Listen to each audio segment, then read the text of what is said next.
Am I the jerk for not making my son forgive my brother after he was uninvited from his wedding? Posted by you/Leo Bastian. 6 months ago, my son Leo, 14M, decided to cut off my brother Jack, 46M. Now my mom, brother, sister-in-law, and other family members want me to make my son forgive him to keep the peace. For a little bit of context, I, 46M, am a single dad. My family has always helped me in many ways, mostly babysitting when Leo was younger, and even before my son was born, we were all very close. We all live relatively close to each other, so we've been able to keep in touch with weekly gatherings, spending the holidays together, etc. Everyone loves my son, and my son loved them back. However, my brother Jack was always my son's favorite person. Back when my son was 3 to 4 years old, Jack and his wife had more flexible jobs than me. Think freelancing versus a 9 to 5, so they always volunteered to look after Leo, something he loved. Almost every month, they would take him to the zoo or the aquarium, or they'd even go camping with him. As my son grew older, he started to develop the same interests as my brother, like video games, photography, and music. When Leo was 9, he told me he wanted to have the same career as his uncle. This is all to say, they were extremely close. Last year, my brother informed me that he and his girlfriend, Mary, were getting married. I knew that neither Jack nor Mary believed in marriage, so when I asked them about it, they told me it was all Karen's idea, my sister-in-law's mom. Because Jack and Mary didn't care much about the wedding, and since Karen was paying for it, they let her plan everything, from the venue to the food, music, etc. Karen decided to plan a destination wedding at a fancy resort. In July of last year, we received the invitation, and it was addressed to both me and my son. I even had A+1 if I wanted. As soon as the website went up, I tried to make a reservation for our hotel room. I should clarify that I had to call the hotel to make my reservation because the link wasn't working, and I really couldn't risk not getting a room. When I received the email confirmation, it said room for 2 adults, but I didn't think much of it and just assumed it was an error due to the language barrier with the hotel staff. I also bought the plane tickets for us around the same time. Fast forward to January, less than a month before the wedding, when my sister-in-law called me, crying, saying that Karen had made a mistake with the venue. Apparently, the resort was for adults only, so they didn't allow anyone younger than 16. My son was 13 at the time. I asked her if it would be possible for Leo and me to stay at another hotel, but they told me the whole resort was child-free, so my son wouldn't even be allowed to attend the ceremony or the reception. I was disappointed, and I told my sister-in-law I'd talk to my son about it. I knew how excited he was about his uncle's wedding, but she insisted that both she and Jack wanted to tell him in person. Honestly, my son was devastated. He started crying as soon as he was told he wouldn't be able to go. He pleaded with them and even offered to give them all of his savings so they could move the wedding. After 30 minutes of this, my sister-in-law got frustrated and just told him that he was being selfish and that this day wasn't about him. Leo eventually apologized and went to his room. After the wedding, my son just stopped talking to my brother. If Jack sent him a message, Leo would just ignore it unless it had something to do with me. For example, he would only reply if Jack asked him to tell me something because he couldn't reach me, etc. At our family gatherings, Leo would only respond to small requests like, "Can you pass the salt?" or "Help grandma with the plates," but he would ignore my brother if Jack or Mary tried to start a conversation or ask him about school, etc. A month after the wedding, Jack and Mary offered to take him on a special vacation during spring break to make up for the wedding, but my son just ignored them. He later told me he didn't want to go with them. It was heartbreaking because I knew how much he wanted to go to that place, and I wasn't able to afford it yet, but he stuck to his guns. Something similar happened on Leo's birthday. He asked me if I was planning to throw him a party. I do it every year, and when I said yes, he asked me not to invite his aunt and uncle. I tried to convince him to invite them because they're family and they were really sorry, but he just said that if they didn't want him on their special day, he didn't want them on his. My brother was crying when I told him he wasn't invited. However, things came to a head this past weekend. We were at my mom's house, and the topic of Leo's university came up. My mom asked Leo if he was still planning on going to the same university as Jack and told him that he should start planning for that, but my son replied that he wasn't interested anymore and had chosen to study something else. Then my mom said, "I thought you wanted to be like your uncle," and my son just said, "Why would I want to be like him?" At this point, I intervened and told Leo he didn't have to be so rude, but the damage was already done. Both my brother and sister-in-law heard what he said, and they left shortly after. Last night, my brother texted me, saying I was a jerk for letting my son continue with this grudge, and he even accused me of being jealous of their relationship and said that's why I wasn't doing anything to fix it. I just told him these were the consequences of his actions and that this was 100% his fault for allowing his piece of crap mother-in-law to plan the wedding when she obviously hated my child. He hung up on me. My mom and some other family members think I should force my son to forgive my brother so we can all move on, claiming there was no ill intent and it was just a small mistake. But I don't think I should. My son was clearly hurt, and he should be allowed to heal and forgive them only when he's ready. So, am I the jerk here? Relevant comments. Commenting about the family conversations with Jack, Mary, And Leo? His response was rude because of the tone, not because of what he said. He said what he said, using a very specific tone, to get a reaction out of his uncle. That's why it was rude. He wasn't just responding to the, rather inappropriate, question asked by Grandma, he was acting up. He was trying to pick a fight. Trust me, I've heard that tone many times before. I'm not saying I'm perfect. I understand why he is hurt and angry. I have respected his boundaries and helped him navigate this as best as I can, but that doesn't mean I have to accept him picking a fight every chance he gets. As for the conversation, I didn't include my reactions because I didn't consider them relevant. Paraphrasing, of course, it went something like this. Mary, we made a mistake, and you won't be able to go to the wedding. Leo, but why? You invited me. I want to go. Mary, the place where the wedding is taking place only accepts adults. You can't enter. Leo, I don't get it. Can't you make an exception? Me, they can't. It's not up to Mary and Jack. Remember when you tried to get a part-time job at the pub, and the owners told you they can't have children inside, let alone working there? It's like that. Leo, can you get married somewhere else? Mary, we can't. We already paid a lot of money for that place. Leo, I can give you my savings. I have X. Mary, it's not enough, and it's not just us who spent money. All the guests already spent a lot of money, and they don't want to lose it. Leo, my dad has money. He can give you money so I can go. Please, I want to be at the wedding. It's not fair. Jack, I'm sorry, Leo. But we can make it up to you. What do you say if we take you to Greece after the wedding? You've always wanted to go. Leo, getting more and more upset, I don't wanna. I wanna go to the wedding. Why don't you want me there? Me, Leo, it was a mistake. They wanted you there, but we all made a mistake, and we didn't realize sooner that there was a minimum age. Leo, it's not fair. Why did they invite me then? I want to be with my uncle on his special day. Mary, raising her voice, this is not our fault. It just happened, and you need to let it go. I'm sorry you can't be there, but you need to stop being selfish. This is my special day, not yours. Then Leo broke down. Like I wrote in another comment, I tried to console him and just shot Mary a shut up look without saying anything at the moment. Jack did tell her something, but I didn't hear what he said. Once he calmed down, Leo said he was sorry and asked me if he could go to his room. Mary and Jack were apologizing, but Leo didn't even look at them. I followed my son to his room to make sure he was okay, and he asked me to leave. I went back to the living room and talked to my brother and sister-in-law. Me, WTF is wrong with you? You have no right to yell at my son. Mary, I'm sorry. I'm too stressed. We've been fighting with my mom about this for 2 months. Me, I don't care. I told you on the phone he would be disappointed, and you made it worse. Get out.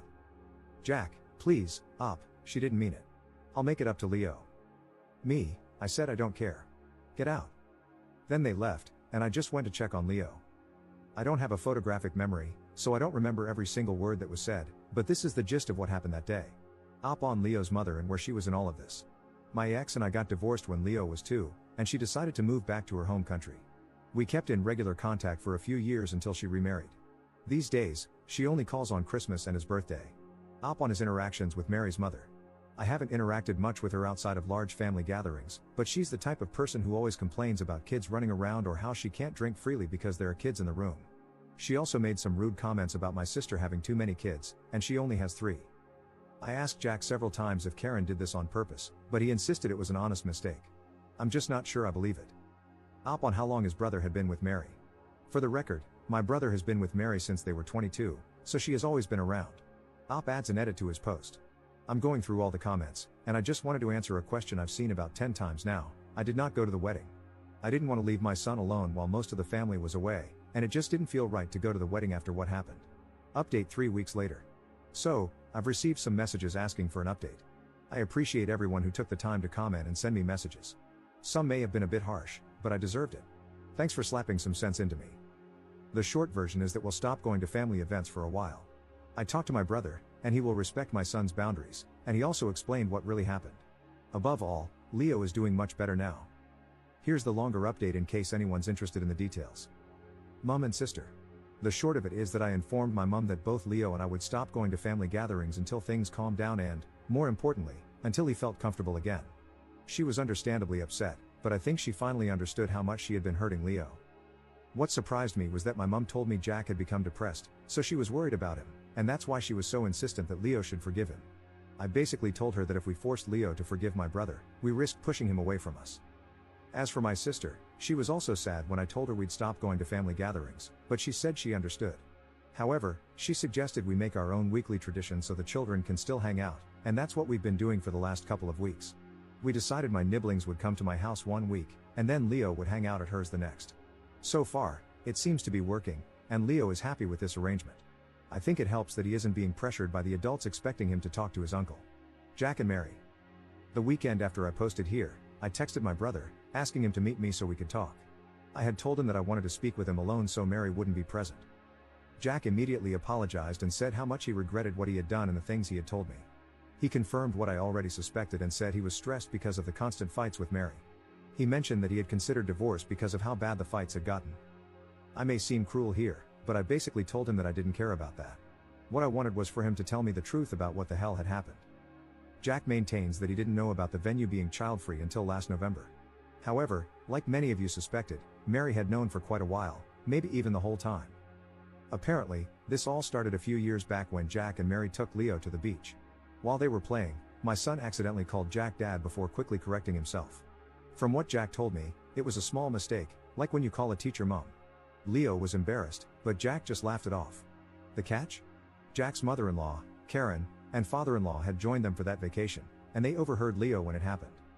When they came back from their vacation, Karen went ballistic, claiming she was triggered by some random kid calling Jack Dad, knowing that Mary couldn't have children.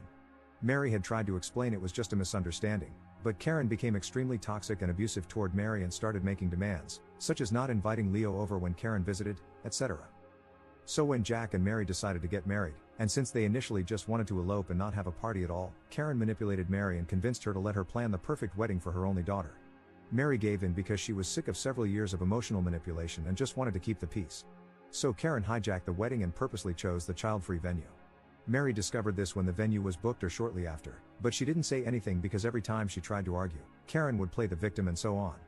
Mary claimed that she had tried to negotiate with the resort for an exception to be made so the children could attend the ceremony/reception, even if they stayed in a different hotel, but the manager stood firm on the policy. However, as the date got closer, she became more anxious until she finally admitted the truth to Jack in November. According to my brother, Mary exploded at Leo because of the constant bullying and manipulation from her own mother, and she also felt extremely guilty for letting things get that far. For his part, Jack said that if he had found out earlier, he would have stepped in and canceled the wedding rather than exclude Leo and my sister's children. But by that point, many people had already booked their flights and hotel rooms, so canceling wasn't an option. In the end, I told my brother that none of that excused the way they had behaved, especially his wife. She was a 40-plus-year-old woman picking a fight with a kid. She had yelled and called him selfish when all Leo wanted was to offer the little he had saved so he could be part of Jack's special day. I reminded him that Leo looked up to him and considered him his hero, and he had let him down. He had shown Leo that he wasn't important to him the way Jack was important to Leo. I also told him that I would continue supporting Leo and going no contact and that I would be going low contact with him myself. He asked me for a chance to apologize to Leo, but I told him he had already apologized. All he could do now was wait to see if one day my son would accept his apology. Jack seemed hurt, but he told me he would respect our wishes and give us time and space. Leo. As for my son, I apologized for not standing up for him and forcing him to meet with the family every week. I told him that he could decide what he wanted to do with that part of the family going forward. He seemed reluctant to stop going, but I let him know that I would support him no matter what and that I wouldn't be upset. What made me happy was that Leo suggested we stop going to the family every week and instead spend more time together, just him and me, doing some of the things he used to do with my brother. Last week, we went to a vintage car show, and next week, we're going to watch Wicked. I'm not a theater guy, but it sounds fun. I also told him I was worried that he had stopped doing things he liked and that he shouldn't stop just because he had a falling out with someone he cared about. I basically told him it was okay to still enjoy things by himself or with someone else. He admitted he actually wanted to do those things but had stopped just to spite Jack. I decided to give him an early Christmas gift and bought him some games he had been excited about but had refunded after the fight with my brother. He even convinced me to play Final Fantasy Online with him on his PS5 while he plays on PC. I admit I have no idea what I'm doing in that game since the last Final Fantasy I played was still in 2D, but he seems to enjoy watching me fail. Any advice here is welcome. Finally, we decided to take a trip to his dream destination for my birthday. I was a little bit sad because it's going to be the first time in almost 50 years that I don't celebrate a birthday with my brother, but I've got my son, and that's all that matters. So yeah, Leo is happier and less stressed about the family. Speaking of which, I think the family is finally respecting our boundaries, so that's good too. I just hope my brother can work on his marriage. I may hate what they did, but I do want him to be happy. Second update 5 months 2 weeks later. It's been a while, hasn't it? The wedding anniversary is next week, and I remember this post. I just thought I'd do one quick update for those wondering what happened. TLDR? Life's been boring. Longer update, Leo and I took a step back from the big family for a bit, but we decided to give the holidays a go with everyone. I gotta admit, I was nervous. We even had a backup plan in case things got awkward with Jack and Leo. Thankfully, it was all rather uneventful, like all the others. The biggest thing is that my brother and Leo had a proper chat on Christmas Eve. I saw them talking, and Leo went all quiet, which worried me at first. But he said it was a good talk. They're not back to how they were, not by a long shot, but they've been spending a bit of time together since then, hanging out and sometimes just playing games. It's still a bit weird for all of us, but it's progress, I guess? I know some people were worried about Leo's future, as if my brother's career was the only option, lol. But Leo's a good kid. He's been branching out and trying new things. He said he wants to become a game developer or maybe a writer. I've been reading some of his stuff, and it's pretty good, or I may be biased because he's my son and all. As for uni, he's been considering a physics degree or becoming a pilot. That's probably my fault. I introduced him to my favorite author, and now he's obsessed with time travel and alternate universes. I also, finally, convinced him to try a sport, and he's liked it so far. I even got him to watch some games with me and may drag him along to next year's World Cup. And I've always wanted to visit Mexico, so it's gonna be nice, just the two of us and all that. Jack and I have been making an effort to meet up every fortnight. It's been hard, I won't lie. Our birthday was back in October, and it was particularly rough. I know some will be angry at me, but I miss my brother. I read something that said you can love someone and not like them, and that's kind of where I'm at. Leo will always be my number one, but Jack's my brother, and it hurts to be apart, you know? On the Jack and Mary front, they're heading for a divorce. They had to be married for a year, and Jack said he'll file ASAP maybe next week or the week after. It's been tough on him. He said it wasn't just the fallout with Leo but a lot of other things too. I'm sad for him. But life goes on, doesn't it? It's mostly been pretty boring, day-to-day stuff, dealing with work, a teen, and some health-related stuff. But yeah, thanks to everyone who commented. Relevant comments. Commenter. I didn't catch on that Op and Jack are twins, mostly because I wasn't paying attention to the ages in the very beginning. I don't know if it was intentional, but the fact that he didn't emphasize it and was subtle about it, our birthday in the recent update and mentioning not spending his last one with Jack, makes it feel more real to me. Having this kind of fight with your twin, versus a regular sibling, adds another layer. Missing them feels different, I think. Also, it wasn't just Leo, Op's sister has kids too. Imagine keeping family away against your will from a ceremony you don't even want. The problem here is that Jack didn't care enough. If I were Op, I would deeply regret sticking up for Jack and Mary, insisting it was out of their hands or not their fault. Mary well and truly gaslit that kid. And for all his professions of love, Jack chose this stupid ceremony over his nibblings. I'm glad that Leo eventually realized he wasn't a priority and decided to deprioritize Jack in return. It really frustrates me that Jack did what he did and still pushed for Op to make Leo be okay with him. Commenter 2. I noticed Op mentioned that his brother had been with Mary since they were both 22 and also that she's 40 plus. So they were together for at least 18 years before getting married, only for the marriage to end in less than a year. Op said his brother mentioned that it wasn't just the fallout from the wedding that was leading to the divorce. I wonder if the other issues had been there all along. Commenter 3. I think the mother-in-law pushing for a wedding in the first place imploded everything even before she booked an adults-only resort. Those two have probably been in a we've been together forever safe relationship for several years, if not a decade, and it was the stress of it all that caused the cracks that had been there for a long time to widen and become impossible to ignore. I'm going to guess that the mother-in-law knew those cracks existed, so I imagine what we'll never know is whether her seething hatred for an innocent child was what pushed her to demand a wedding or not. Mary never learned to stand up to her mother, and she's facing the consequences of that, but damn if the mother-in-law isn't batcrap cray cray.